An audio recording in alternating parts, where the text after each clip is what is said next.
하나님이죠. 하나님. 그럼 우리는 보편적으로 받을 때에 참 우리가 주일날 말씀을 듣고 참 은혜 받았다라고 얘기하잖아요. 그죠?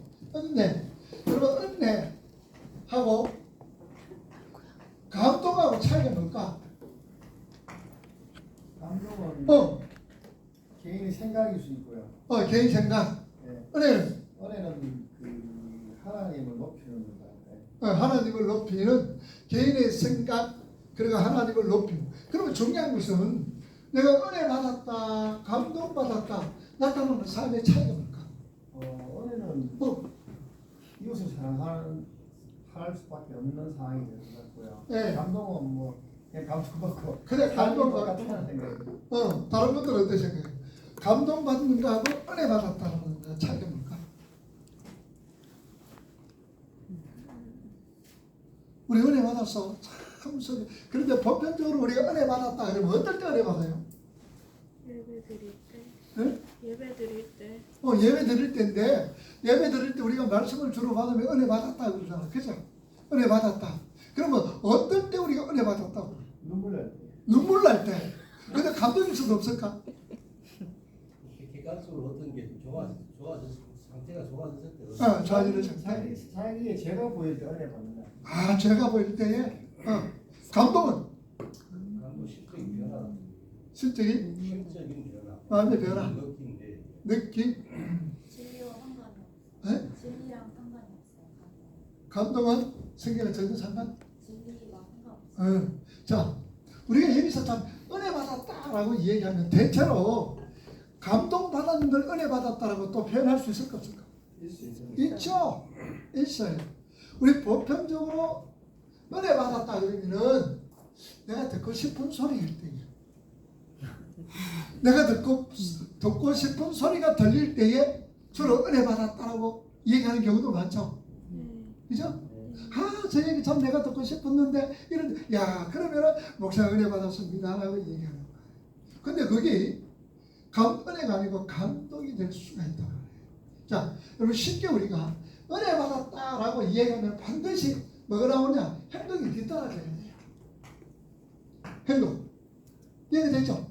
은혜 받았으면은 뭐가 때려야 돼요? 그래 아까 얘기했죠. 이웃 사랑하게 되고 또 뭐 복음 전가하게 되고 그 말씀이 선포되니까 그 말씀 따라서 순종하게 되고 이끌림 받게 되지는 행동이 반드시 따라 나오게 돼 있어요. 그럼 감동은 일시적이에요. 일시적인 거. 감동은 여기서 끝나버려요. 내 마음이 어떤 부분도 끝나버려요. 행동이 잘 나타나지는 않아. 이것이 우리 크게 말해서 은혜 받았다, 감동 받았다라고 우리가 표현을 할 수가 있다는 말이에요. 우리의 예배는 하나님 중심이 되어져야 돼. 그런데 오늘날 점점 교회가 누구 중심으로 되나? 사람 중심. 인간 중심으로 되어질 때가 너무나 많은 거예요. 그래서 우리 사람들이 듣고 싶어하는 소리를 하게 되고 사람들의 눈을 즐기기 위해서 뭐 하는 거예요? 온갖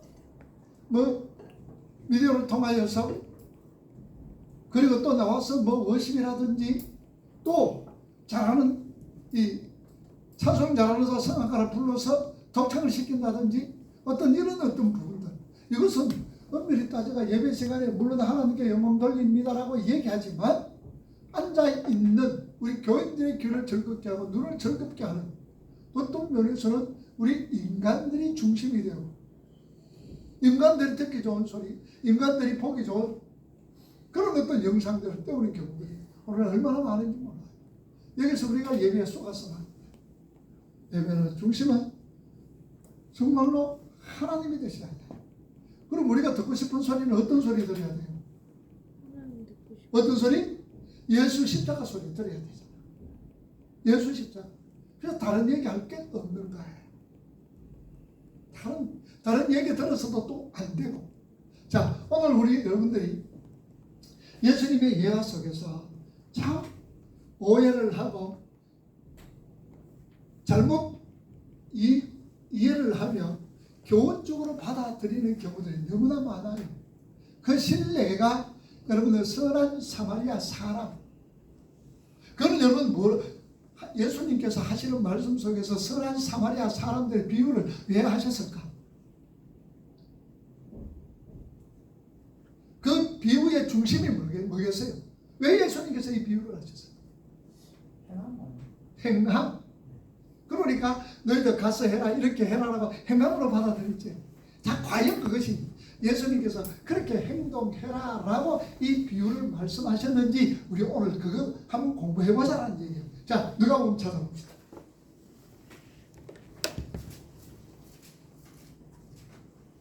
누가복음 10장 25절.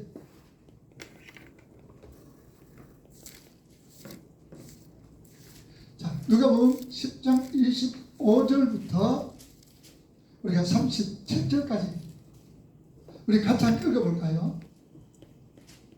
함께 읽어봅니다. 시작. 어떤 율법 교사가 일어나 예수를 시험하여 이르되 선생님 내가 무엇을 하여야 영생을 얻으리이까? 예수께서 이르시되 율법에 무엇이라 기록되었으며 내가 어떻게 읽느냐? 대답하여 이르되 내 마음을 다하며 목숨을 다하며 힘을 다하며 뜻을 다하여 주 너의 하나님을 사랑하고 또한 내 이웃을 내 자신같이 사랑하라 하였나이다. 예수께서 이르시되 내 대답이 옳도다. 이를 행하라. 그러면 살리라 하시니 그 사람이 자기를 옳게 보이려고 예수께 여짜오되 그러면 내 이웃이 누구니이까? 예수께서 대답하여 이르시되 어떤 사람이 예루살렘에서 여리고로 내려가다가 강도를 만나매 강도들이 그 옷을 벗기고 때려 거의 죽은 것을 버리고 갔더라. 마침 한 제사장이 그 길로 내려가다가 그를 보고 피하여 지나가고 또 이와 같이 한 레위인도 그곳에 이르러 그를 보고 피하여 지나가되 어떤 사마리아 사람은 여행하는 중 거기 이르러 그를 보고 불쌍히 여겨 가까이 가서 기름과 포도주를 그 상처에 붓고 싸매고 자기 짐승에 태워 주막으로 데리고 가서 돌보아 주니라. 그 이튿날 그가 주막 주인에게 데나리온 둘을 내어주며 이르되 이 사람을 돌보아주라. 비용이 더 들면 내가 들어올 때에 갚으리라 하였으니 내 생각에는 이 사람 중에 누가 강도 만난 자의 이웃이 되겠느냐. 이르되 자비를 베푼 자니 있다. 예수께서 이르시되 가서 너도 이와 같이 하라 하시니라. 아멘. 자, 그러면 이 말씀은 여러분들 예수님께서 우리가 흔히들 그냥 행위 착한 사람으로서 이웃을 도와주라는 말씀을 37절 말씀으로 통해서 다 그렇게 생각을 합니다. 그러나 여러분 이 말씀, 이 비유의 핵심은 어디에 있을까? 외식하는 자. 외식하는 자, 또 이 말씀에 해석하는 포인트, 키가 어디에 있을까요? 실천. 실천? 또 예수님께서 이 비유를 사마리아 사람의 비유를 하셨던 이유가 뭐예요? 이유가 질문을 받았다. 어떤 질문을 했을까? 이웃이 누구냐에 대해서 내가 무엇을 얻어야 영생을 얻게 되냐. 자, 그렇지. 자, 보세요. 15절 말씀 보세요. 어떤 율법 교사가 일어나 예수를 뭐하여? 시험하여 이르시되 선생님 뭐하여야? 내가 무엇을 하여야 영생을 얻겠습니까? 라고 얘기했을 때에 예수님께서는 예화로 지금 비유를 들어서 말씀을 하시죠. 그러면은 선한 사마리아 사람의 비유는 뭐에 대한 설명의 비유예요? 영생에 대한 비유예요. 너도 가서 선한 사마리아처럼 이렇게 착하게 살아가지고 이웃을 돌봐주라 이런 말씀이 아니란 말이에요. 영생에 대한 예수님께서 율법사가 물었을 때 영생에 대한 비유가 뭐예요? 사마리아 사람의 비유라는 말씀이에요. 이걸 우리가 놓쳐서는 안 돼요. 자, 그러면은 이 사람이 뭐라고 그럽니까? 어떻게 해야 영생을 얻겠습니까? 라고 얘기를 할 때에 예수님 뭐라고 그랬어요? 율법에 무엇이라 기록했느냐? 마음을 다하고 뜻을 다하고 성품 다하여 하나님을 사랑하고 이웃 사랑해라 라고 이제 얘기를 합니다. 그러면은 하나님 사랑, 그죠? 그 다음에 이웃 사랑입니다. 이 하나님 사랑, 이웃 사랑은 뭘 얘기한다 그래서 주님께서 말씀하셨을 때에 마태복음 보면 하나님의 사랑, 이웃 사랑을 우리 주님은 참 말씀을 잘 하셨어요. 그죠? 마태복음 22장을 한번 찾아봅시다. 34절에서 마태복음 22장 34절에서 읽어봅니다. 시작. 예수께서 사두개인들로 대답할 수 없게 하셨다 함을 바리새인들이 듣고 모였는데 그 중에 한 율법사가 예수를 시험하여 묻되 선생님, 율법 중에서 어느 계명이 크니까? 예수께서 이르시되 내 마음을 다하고 목숨을 다하고 뜻을 다하여 주 너의 하나님을 사랑하라 하셨으니 이것이 크고 첫째 되는 계명이요 둘째도 그와 같으니 내 이웃을 내 자신같이 사랑하라 하셨으니 이 두 계명이 온 율법과 선지자의 강령이니라. 자, 이 두 율법이 뭐와 선지자의 강령이요 또 율법이다 그랬어요. 그러니까 하나님 사랑, 이웃 사랑은 결국은 뭐란 말이에요? 구약의 전체적인 말씀이다라는 얘기예요. 그래서 이웃을 사랑하는 것, 그리고 하나님 사랑하는 것. 그래서 예수님께서 이웃을 사랑해라, 그리고 하나님을 사랑해라 라고 말씀을 하시는 거예요. 자, 그랬더니 뭐라고 그랬어요? 나는 이웃을 내 삶에서 사랑하라 하셨으니 어떻게? 그래, 네 말이 맞다. 이것이 온 선지자의 강령이요 율법이다. 그래. 그랬더니 이 율법사가 뭐라고 묻는 거예요? 그럼 내 이웃이 누구입니까? 라고 하는 거예요. 자, 그럼 여기서 여러분들 보세요. 여기에 나오는 사람들의 등장인물이 누구입니까? 자, 제사장, 율법교사, 제사장, 그 다음에 레인도 나오죠. 또 사마리아 사람, 또 강도 만난 자. 주인공이 누구예요? 강도 만난 자. 자, 그러면 예루살렘에서 여리고로 가다가 내려가다가 그랬죠. 내려가다가 예루살렘에서 여리고로 내려가다가라고 말씀을 합니다. 자, 그러면은 우리는 보편적으로 올라갔다 내려갔다 그러면은 방향으로 얘기를 하자. 여러분들, 우리가 여기에서 올라가면 어디로 올라가는 거예요? 서울로, 북쪽으로 올라가는 거. 내려가는 것은 남쪽으로 내려가는 거죠. 그러나 성경에서는 올라갔다 내려갔다라는 것은 사실대로 낮은 데서 높은 데로 뭐하는 거?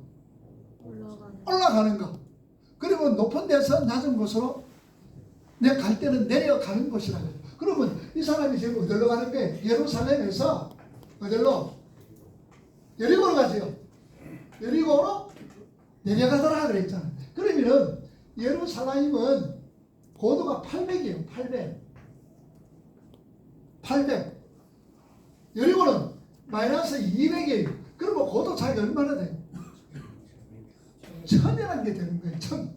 그러면 실제적으로 예루살렘에서 여리고로 내려가면 자동차 딱 해놔놓고 엔진을 안 끄고 엔진 껐다 그러면 어때요? 저절로?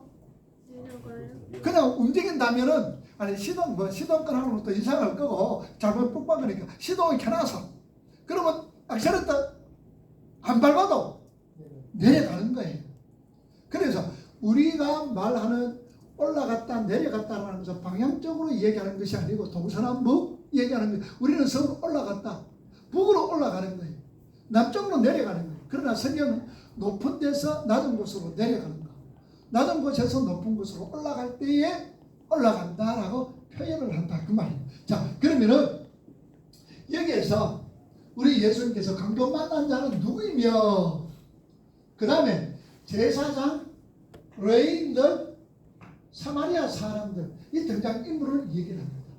그러면 이 사람이 지금 누구예요? 율법사지요. 율법 선생이지요. 이 율법사는 율법에 대해서 잘 알까 모를까? 잘 알죠. 잘 압니다. 율법사. 그러면 이 율법사는 영생에 대하여서 어떻게 생각하고 있을까? 어떻게 하면 내가 영생을 얻는다라고 생각할까? 율법을 잘 지키면, 율법을 지키면 내가 영생을 받는다라고 생각을 하는 거예요. 그래서 예수님을 시험하사 율법사는 율법을 철저히 잘 지켜요. 그러니까 율법을 잘 지키니까 너는 틀림없이 천국 갈 것이다, 영생 얻을 것이다 라고 예수님이 그렇게 표현할 것 같았는데 그게 아니었단 말이에요. 하나님 사랑하라, 이웃 사랑하라, 율법에 뭐라고 그랬노? 이랬습니다. 그래, 맞다. 하나님 사랑, 이웃 사랑해야 된다. 그런데 그러면 이웃이 누구냐라는 얘기죠. 자, 그러면은 우리가 보편적으로 우리 이웃은 누구예요? 이웃이 누굴까? 그렇지. 우리 누구? 가까이 있는 사람. 어떤 사람? 친구. 친구. 여기서 우리 이웃이 누굴까? 옆에 있는 사람이에요. 믿는 사람이에요. 하나님의 택한 백성들이에요. 그게 우리 이웃이란 말이에요. 자, 그런데 여기 보세요. 자, 강도 만난 사람은, 여기에 강도 만난 사람은 헬라어 우리가 원문에 다 찾아보면요, 어떤 상태?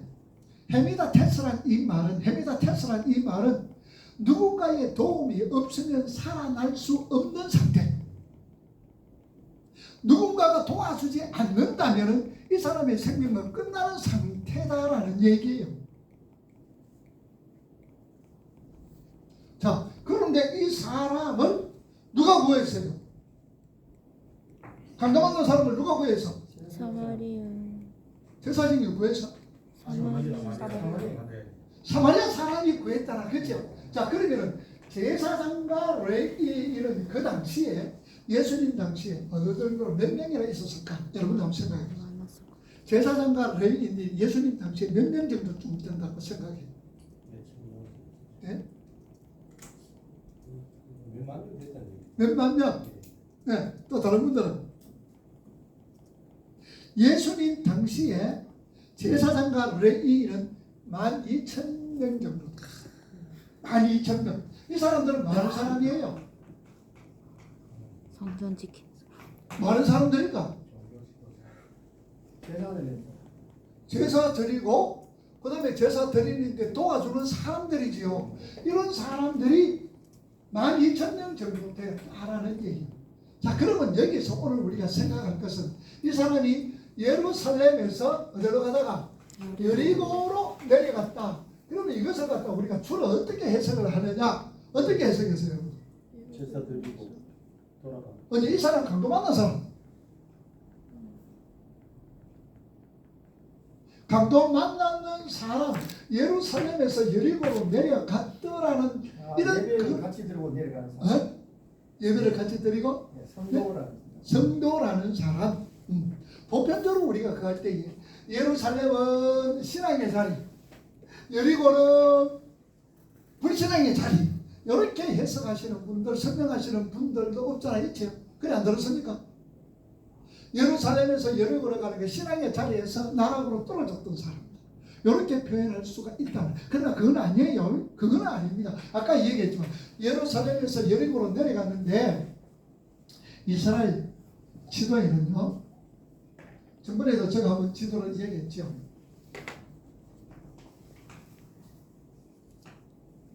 자, 이렇습니다. 여기 뭐예요? 갈릴리. 요거는 요단강. 요는 사해바다. 요 갈릴리가 이렇게 생겼거든요.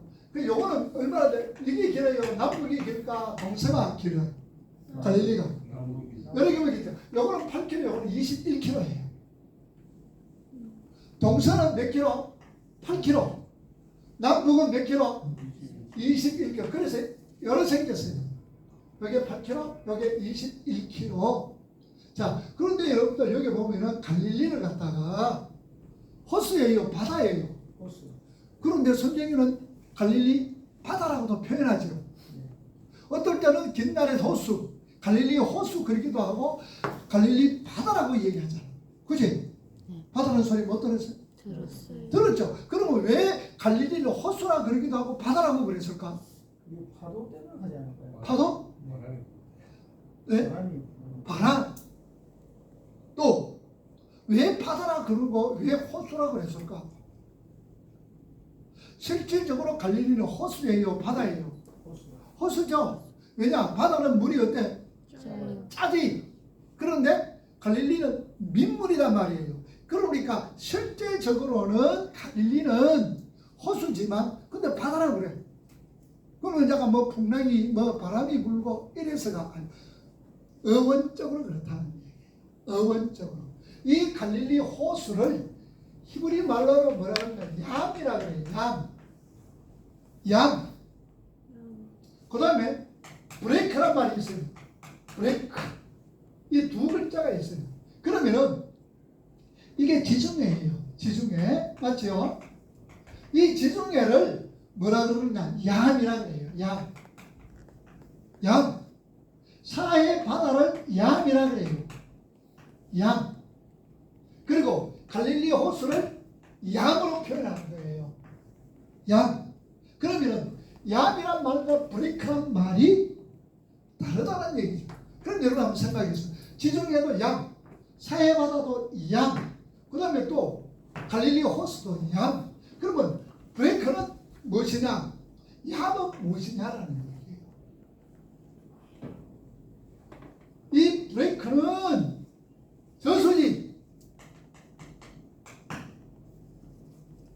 저수지를 통틀을 때 얌이라 그래요. 그럼 여러분들 저수지는 누가 만들었어요? 사람들이. 자, 이제 얌이란 이 말은 저절로 생긴 거. 사람의 손이 아니고 저절로 생긴 거 얌. 저수지는 사람이 만들었잖아. 브레이크라 그러는 거예요. 그래서 지중해도 뭐라 그랬다고? 얌. 사해바다도 얌. 갈릴리 호수도 얌이는 거예요. 그걸 저절로 하나님께서 만드신 저절로 생긴 거예요. 그러니까 이 저수지는 누가 만들었어요? 사람이 필요해서 만들었단 말이에요. 그러니까 갈릴리 호수를 얌이라 그러니까 이거는 바다로도 표현하고 또 뭐로 표현해요? 호수로도 표현을 한단 말이에요. 그래서 문자적으로 그러니까 갈릴리 호수 혹은 갈릴리 바다라고 표현을 한다. 그래서 저절로 만들었던 것은 만들어진 것은 그래 하나님께서 만드신 거죠. 그렇죠? 그 다음에는 인간이 필요해서 만드는 것은 뭐라고?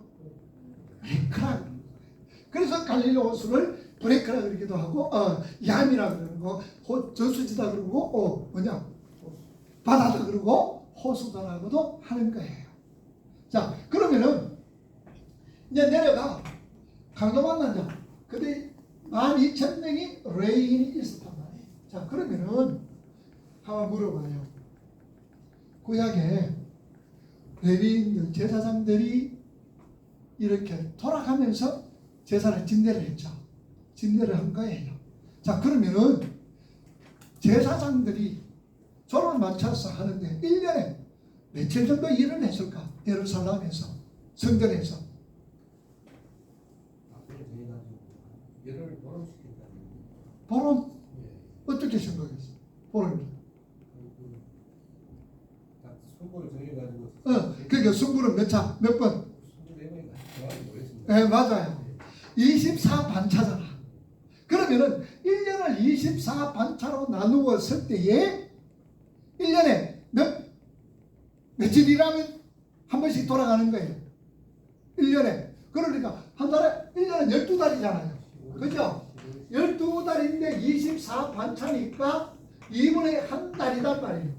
그럼 며칠 날 일해요? 15일간은 일하는 거예요.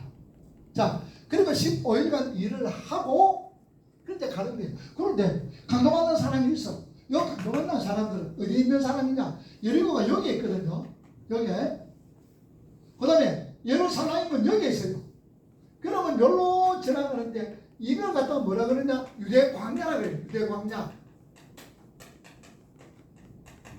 유대 광야예요. 자, 그러면은 유대 광야는 어떤 곳이었느냐?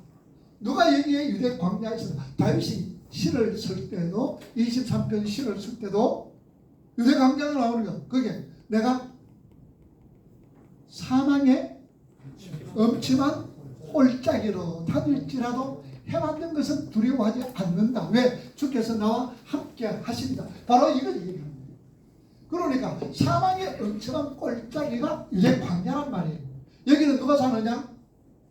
범죄자들, 그리고 무도식하는 사람들, 막 가출자들, 막 이런 사람들이 살아가는 거예요. 그러니까 이런 사람들이 살려면 지나가는 사람들이 뭐 해야 돼? 뺏어가야 되지. 지나가는 사람들 뺏어가지고 자기가 먹는 거예요. 자, 우리나라도 옛날에 순령이라는 게 있어요. 어디는 저게 풍기에서 제천적으로 이래가 서울로 가는 사람들 글로 가다가 제천에서 모여요. 서울 가는 사람 아니면 내려가는 사람 모이는 거. 왜 모이냐? 그때는 뭐가 있었냐면 강도들이 많아서. 그래서 주막에서 묵고 있다가 자, 서울로 가는 사람 모이세요. 어느 정도 모이면은 서울로 올라가는 거예요. 내려가는 사람 자 모이세요. 어느 정도 모이면은 또 내려가는 거예요. 왜? 강도 만나도 싸움할 수 있도록 그러는 거예요. 자, 그래서 이 예루살렘 또 여리고 요거는 하루길이란 말이에요. 하루길. 근데 예수님이 12살 때에 예루살렘으로 올라갔지요. 올라가가지고 돌아올 때는 마리아가 요셉이 예수님을 어떻게 했어요? 잃어버렸지. 올라갈 때는 괜찮았는데 내려올 때만 잃어버렸어. 왜 잃어버렸을까? 사람이 많으므로. 네? 사람이 많이 있어서. 사람이 많이 있어서. 아, 사람이 많았어. 그리고 사람이 많아서 물론 사람이 많아가 잃어버렸겠지요. 어떤지 우리가 알아야 되는 거예요. 우리가 할 게 별것 아닌 것 같아도 참 알게 되보란 말이에요. 그러면 여러분 또 내가 질문 한번 던질게요. 아모스 7장에 보면 나는 목자요 많은 자라 그랬어요. 나는 목자요 많은 자다. 나는 목자입니다. 그런데 또 그러면 또 이야기를 해서 나는 목자의 자 아모스 한번 찾아봐요. 자, 14절 찾아보세요. 7장. 내가 자꾸 여러분들의 숙제를 던져 생각하라고 던져주는 거예요. 자, 7장 14절 시작. 아모스가 아마샤에게 대답하여 이르되 나는 선지자가 아니며 선지자의 아들도 아니라 나는 목자요 콩나물을 재배하는 자고. 자, 나는 뭐요? 목자. 목자요. 그 다음에는 콩나물을 그럼 재배하는 콩나물 재배가 뭘까? 농부. 나는 목자인데 농부. 여러분 이거 한번 생각해 보셨어? 안 했지? 콩나물 재배라는 게 무엇이냐? 우리 저 사람 생각해 봤어? 너희는 우리밖에 없어. 중국이나 우리밖에. 그럼 뽕나무는 뭐 하는 거야? 우리가 성경이나 뽕나무로 우리 책에 뽕나무로 기록돼 실제적으로 이스라엘의 뽕나무는 우리가 뽕나무로 기록한 게 뭘까? 네? 성경에 우리 책에는 성경이나 뽕나무로 기록했지만 성경의 진실 여러분들 아카시아 나무 있죠? 그죠? 아카시아가 우리말로 아카시아 했는데 성경에는 그 나무가 어떤 나무일까? 무화과 나무? 아카시아가. 법계는 뭐로 만들었어? 법계. 아카시아 나무로 만들었다 그랬거든. 그 아카시아 나무가 뭐냐면 시띠나무. 시띠나무. 그러면 시띠나무를 왜 만들었느냐? 여러분들 이스라엘에 가서 이래 성경에서 광야 보면은 군데군데 시띠나무밖에 없어. 요걸 갖다 뭐라 했나? 조각목이라 그러지. 조각목. 왜 조각목이냐? 여러분 아카시아 나무 뭐 만들려면 그거 큰 나무가 되는? 안 되지. 조각조각 해가지고 붙여서 만드는 거. 그래서 조각목이라고 해. 아카시아 나무. 그리고 살구나무는 뭘까? 성경이 우리가 말하는 살구나무가 성경에는 어떤 나무일까?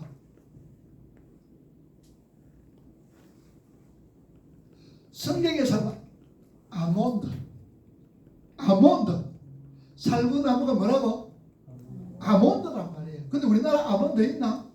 없잖아. 우리 성경은 중국어로 번역했기 때문에 그래서 여기에 살구나무가 아몬드 까란 말이에요. 그래서 아몬드 아까 그 뭐라고 그래? 뽕나무가 뭐라고? 뽕나무 아카시아가 시띠나무 그랬어. 뽕나무는 뭐냐? 사개월 어느 나무에 올라갔노? 뽕나무에 올라갔지. 그 뽕나무가 뭐냐? 무화과나무야. 무화과나무. 그 다음 여러분들, 저 연하가 너희들 같이 복음 들었지? 그리고 어느 등불 밑에 있어서 박능불. 그 박능불이 뭘까? 박능불은 뭐냐? 피마자. 피마자 뭔지 알아? 우리 아재 아저까지 기회라. 아저까지 기름. 아무튼 그냥 말하는데 뭐라고 설명해야 되나? 그 피마자 한번 안에 한번 들어가가 한번. 그러니 우리가 이런 어떤 신분, 이런 어떤 부분들, 그리고 예수님께서 올라갈 때는 그한데 내려갈 때는 왜 그래 마리아 왕 바르다가 잃어버렸을까? 그런 것도 우리 한번 생각해 봐야 된다. 예수님이 성경 성전에 계셨기도 그 성전에 계시는 거 몰랐잖아. 마리아가 실제적으로 성전에 있었다 하면 뭐 성전에 갈 건데 갈 것도 안 하겠잖아. 그런데 며칠 후 어두워서 3일 몰라가요. 어? 어두웠어. 나도 됐었어. 저녁에 예수님 혼자 거기 가셨기 때문에 자, 그 이유 그거는 좀 이따 설명하고, 그거는 좀 이따 설명. 그리고 뽕나무 재배 이것도 좀 이따 시간이 되거든 내가 설명을 해줄 테니까. 이런 걸 주로 내가 이제 얘기를 많이 해. 도움이 되죠? 안 될 건 없죠? 이래가 자 그러면은 제사장과 레위인들이 강도 만난 사람을 갖다 어떻게 했어? 피했지. 왜 피해갔을까? 율법에 대해 율법에 정결법에 대해 정결법에 의해서 그럴 수도 있고 그렇죠. 정결법에 의해서. 그런데 이 사람이 제사장과 레위인들이 왜 예루살렘에서 여리고로 왜 내려갈까? 일을 마치고 일 마치고. 그럼 그 당시에 제사장과 레위인들이 12,000명이 있었다 그랬지. 주로 어디에서 살았느냐? 여리고에서 살아. 그러면은 1년에 15일만 일하고 여리고가 살기가 좋아. 과일도 풍성하고 살기가 좋으니까 예루살렘은 살기가 힘들어. 그러니까 몇몇 사람들 제사장 대제사장들이라든지 뭐 고위 간직 뭐 이런 높은 사람들만 거기 있지. 대부분의 제사장이나 레위인들은 어디에 살아가느냐? 여리고에 사는 거예요. 그러면 이 사람이 예루살렘에서 여리고로 내려갔다는 말은 자기 직분은 끝났다는 말이가 하러 간단 말이에요. 끝났다는 얘기지. 그러면은 끝나가지고 내려가는데 만지면 안 되나? 물론 이제 우리 얘기할 때 그 제사장이 어떤 그것 때문에 만지지 말라라고 얘기합니다. 지금 생명이 사람이 죽어가는데 살려야 될 거다니까. 그런데 그들은 보고 나갔다가 이거 뭘로 대하고 있었냐? 제사장과 레위인들은 뭐를 대표하고 있어? 지금 예수님이 지금 무슨 얘기하고 있는 거야? 안식일. 영생에 대한 이야기지. 그러면 제사장과 레위인들은 뭘 의미하고 있어 지금? 이 사람들은 지옥 갈 사람 지옥 갈 사람? 먼저 믿은 자가 제사장과 레위인은 율법을 철저히 지킨다. 지켰지? 그러니까 제사장과 율법 강도받는 사람을 한번 며칠 시켜보자 말이에요. 제사장과 레위인은 뭘 대표하고 있어? 뭘 상징하고 있을까? 유대인. 구약에 율법을 상징하고 있다. 율법. 제사장과 레위인은 뭘 상징하고 있다?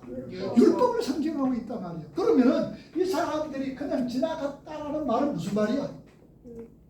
율법을 지키. 율법으로는 구원받을 수가 없다라는 것을 예수님 지금 말씀을 하고 있단 말이에요. 절대로 율법을 지켜서는 구원받지 못하다라는 것을 이 얘기를 한단 말이에요.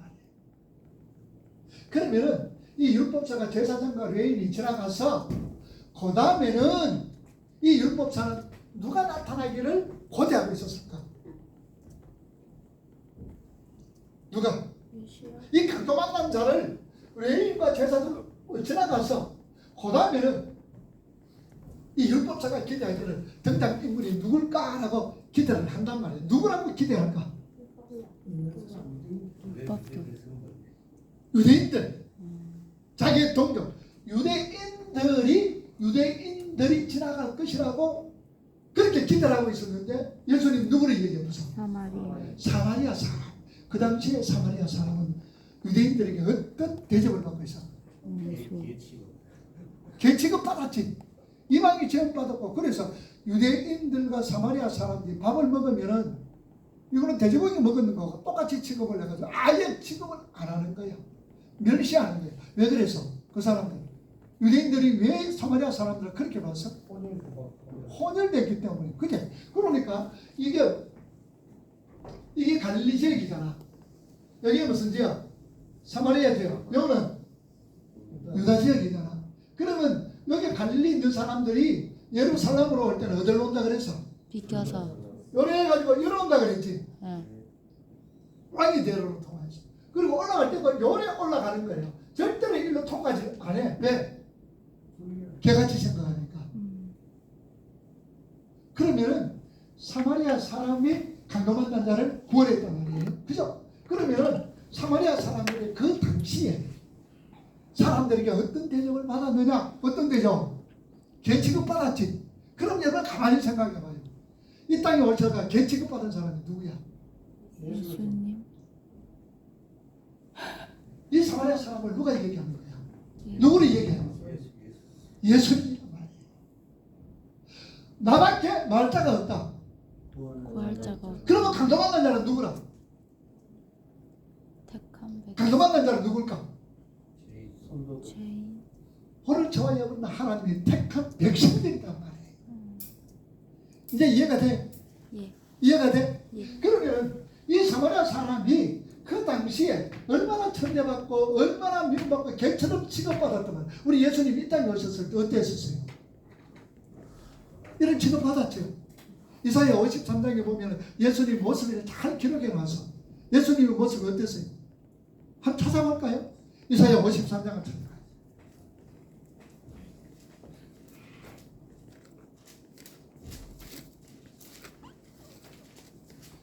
이사야 53장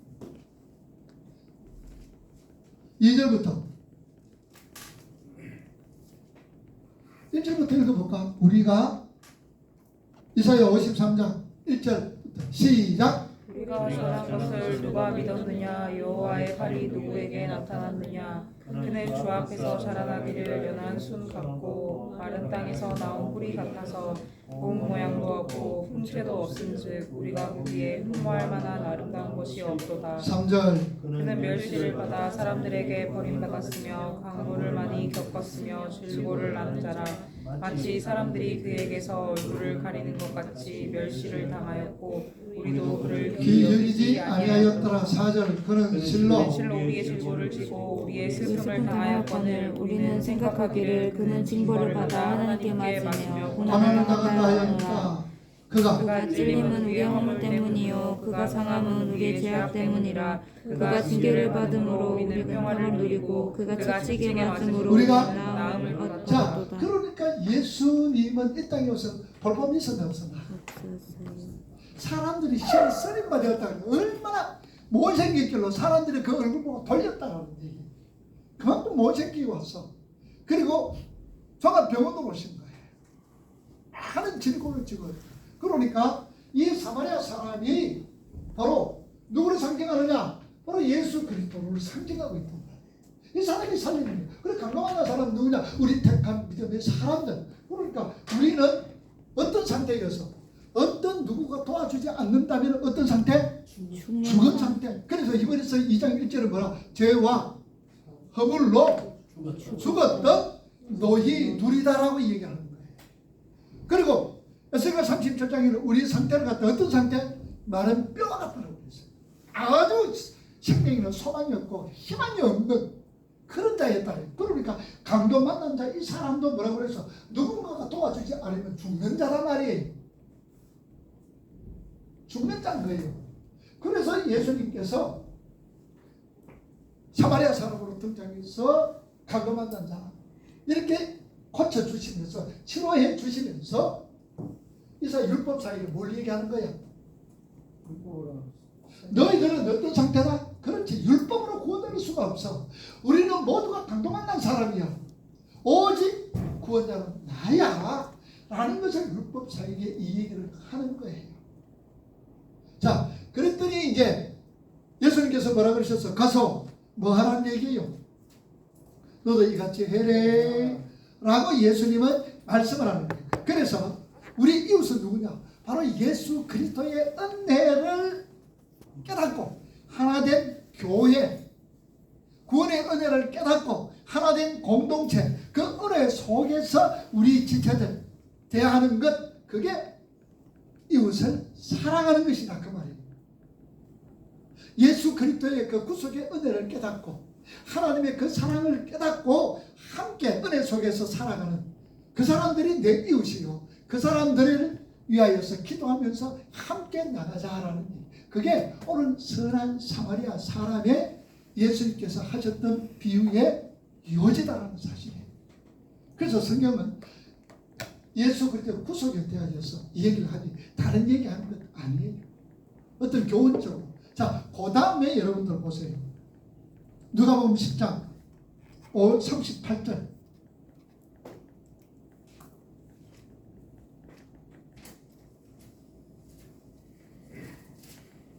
자, 38절에서 42절. 여기도 우리가 이 말씀 속에서 아주 오해를 하고 있는 부분이에요. 자, 읽어봅니다. 38절 시작. 그들이 길 갈 때 예수께서 한 마을에 들어가심에 마르다라 이름하는 한 여자가 자기 집으로 영접하더라. 그에게 마리아라는 동생이 있어 죄 발치에 앉아 그의 말씀을 듣더니 마르다는 준비하는 일이 많아 마음이 분주한지라. 예수께 나아가 이르되 주여 내 동생이 나 혼자 일하게 두는 것을 생각하지 아니하시나이까. 그를 명하사 나를 도와주라 하소서. 주께서 대답하여 이르시되 마르다야 마르다야 내가 많은 일로 염려하고 근심하나 몇 가지만 하든지 혹은 한 가지만이라도 족하니라. 마리아는 이 좋은 편을 택하였으니 빼앗기지 아니하리라 하시니라. 자, 여기서 우리가 흔히들 마리아와 마르다의 이 얘기를 하면서 예수님께서 좋은 편 있으면 또 무슨 편이죠? 나쁜 편. 좋은 편이다 그러면 무슨 편이라고? 나쁜 편이라고 얘기해요. 그러면 우리가 이 말씀 속에서 마리아와 마르다의 얘기 속에서 어떤 말씀을 우리에게 받아들여 우리에게 주시는 것일까? 마리아는 뭐 해서? 예수님 옆에서 네? 말씀을 들었지. 마르다는 일했어요. 일하고 있었지. 자, 예수님은 인기맨이었잖아. 그러니 어딜 가든지 사람들이 많이 모였지. 그러면 사람들이 모였으니까 뭐 해야 되나? 밥 먹어야 되잖아. 여러분들 우리가 예배 요소 속에서 가장 중요한 요소가 두 가지가 있어. 예배 요소 속에서 우리가 첫째는 뭐냐? 뭐라고 그럴까? 예배 요소 속에서 경배. 예배 요소 속에서 경배. 두 번째 요소는 뭘까? 교제. 예배 속에서 교제 무시 못해. 그러니까 우리가 이 교제는 뭐로 시작하나? 밥 먹자 하면 시작부터 시작을 하잖아. 좀 서먹서먹해도 야 우리 밥 안 먹자 하니까 밥 안 먹고 나면 또 이렇게 툭툭 틀어지잖아. 그러면 반드시 우리가 교회 생활 속에서는 뭐가 있어야 돼? 예배와 뭐가 있어야 돼? 경배와 교제가 있어야 돼. 그러면 교제해야 되잖아. 밥 먹어야 되잖아. 그지? 그러면 여기서 좋은 편, 예수님께서 마리아에게 뭐라 그랬어? 좋은 편이다. 그러면 바쁘면 마르다는? 그러면 오늘날 교회에서 누가 일해? 마르다가 일해요? 마리아가 일하나? 마르다가 일해. 그러지? 마르다 없으면 교회가 운영이 안 돼. 아, 그래? 그런데 예수님께서 뭐 한다고? 마리아가 좋은 편. 그럼 좋은 편이 뭐라? 좋은 편이 뭘까? 예배 드리는 거, 말씀 드리는 거. 그리고 일은. 그래서 우리가 오늘날 이 성경 말씀을 보면서 좋은 편이다 생각하니까 나쁜 편이다라고 이렇게 가닥 딱 적어버리는 거예요. 그치? 그러면 실제적으로 나쁜 편이다라고 생각하는 마르다의 일이 없으면 교회가 되질 않아.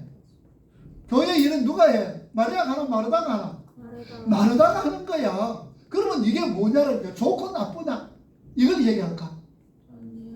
그러면 뭘까? 불평하고. 하지 마라. 그 말일까? 염려하고 근심해서. 염려하고 근심해서. 염려하고 근심하는 것. 자, 이것은 예수님께서 좋은 편이다 나쁜 편이다가 아니고 이 예화는 뭘로 의미하느냐? 우선순위. 뭐라고? 우선순위. 그러면 우리가 오늘날 하나님 앞에 나와서 하나님과 관계 속에서 우선순위가 뭐야 돼야 돼? 경계. 그런 거지. 우선순위를 얘기를 하는 거예요. 예수님께서 이거는 좋고 이거는 나쁘다가 아니라 오늘 그러면은 우리가 봉사하는 사람들 봉사하지. 자, 봉사한단 말이에요. 하는 일이 뭐가 있어요, 우리가? 교회 안에서. 아니면 우리가 할 봉사는 어떤 게 있어? 찬양. 찬양 운행, 또 청소, 또 식당. 밥, 식당. 식당, 또 주차, 사. 주차, 교사, 찬양대, 그지? 그 다음에 더 넓게는 성교, 그 다음에는 전도, 기타 등등 그러잖아. 그지? 이게 우리가 봉사하고 헌신한다라고 얘기를 하잖아. 그런데 우선순위 같으면 이거보다는 먼저 우선순위가 뭐야 되는 얘기야? 경계. 경배, 경배, 예배지. 자, 그러면은 여기서 우리가 뭘 깨달아야 돼?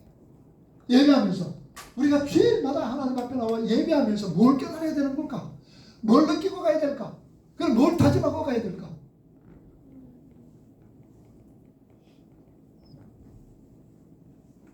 그렇다는 거예요. 우리가 예배 때마다 혹은 우리가 일상생활 속에서 뭘 깨달아야 되느냐? 하나님의 뭘까?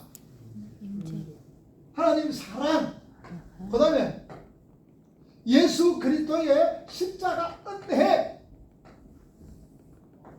이걸 먼저 우리가 깨닫고 알아야 되고 느껴야 된단 말이에요. 우리가 예배 속에서도 하나님을 경배할 때에 하나님의 뭐 그 크신 사랑, 예수 그리스도의 십자가의 뭐 은혜, 이걸 우리가 알고 이걸 깨닫고 우리가 이것을 가슴에 새겨야 됩니다. 그리고 나서 이거 하라 그 말이에요. 하나님의 사랑과 예수 그리스도의 십자가 은혜를 깨닫고 이거 해라 그 말이에요. 이게 나리하고 이게 바르다라는 말이에요. 자, 그러면은 이거 없이 여러분들 이거 없이 이거만 보면 어떻게 될까? 한마디로 이거 없이 이거만 하면 어떻게 될까? 어떻게 나타나? 어떤 현상들이 나타날까? 번아웃, 뭐라고? 지쳐요. 지치고 또 지치니까 자연적으로 뭐가 나오고? 불평. 불평, 원망, 입 나오게 되는 거야. 입이 나오게 돼 있어. 이거 안 되면 이게 안 되면 반드시 입 나오게 되고, 왜 입 나오느냐? 지치도 입 나오지만 너 그다음에는 내 안 알아줘. 안 알아주는 거야. 그래서 참으라고 이거 하면 뭐 밥이 생기나 떡이 생기나 뭐 그러면서 둬버리는 거야. 뭐가 안 돼서 그래? 뭐가 안 돼서 우선순위가 뭐라고? 하나님의 사랑, 이웃, 예수 그리스도의 십자가 은혜, 이거 깨닫지 못하면 반드시 이래 나오게 돼 있어. 그래서 우리 한국교회가 제일 처음에 선교를 얼마나 많이 했어. 근데 지금은 초기의 선교는 전부 다 지금 실패 가깝게 다 됐죠. 그래서 선교 전략이 요새 새롭게 되어진다. 이것만 해놔놓고 아이고 봉사하자 이래 해놨다가 나중에 뒤잡아서 부는 거야. 한대체 여러분들 교사를 하고 찬양대회를 했을 때에 뭘 깨달아라? 뭘 가슴에 새겨라? 하나님의 사랑과 예수 그리스도의 십자가 은혜를 먼저 깨달아. 여러분 이거 공부할 때도 마찬가지야. 뭘 알아야 돼 여러분들 먼저?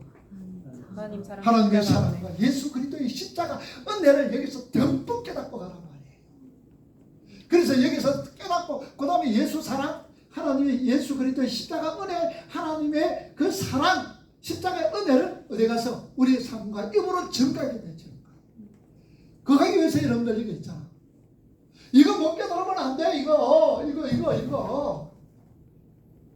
그래서 이걸 깨달을 때는 이게 아무리 힘들고 어렵더라도 뭐가 나와? 뭐하게 돼 있어? 찬송하게 되고 기뻐하게 되고 감사하게 되고 누가 알아주든지 안 알아주든지 그 상관 안 해. 누구만 바라보고? 주님만 바라보면서 하는 거야. 그래서 무슨 우선순위가 바로 이것이다.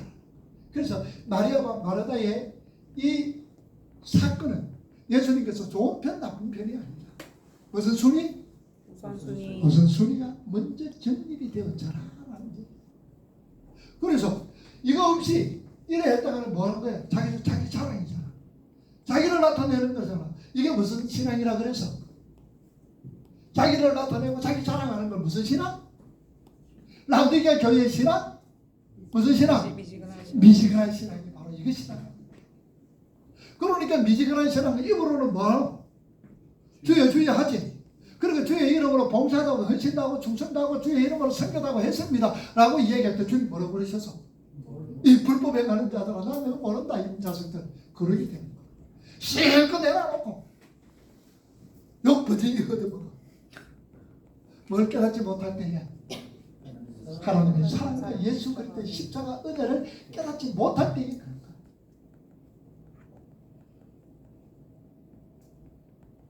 너무 쉴까요? 아니면 계속 할까? 쉬었어요. 쉴까? 네, 좀 쉬어.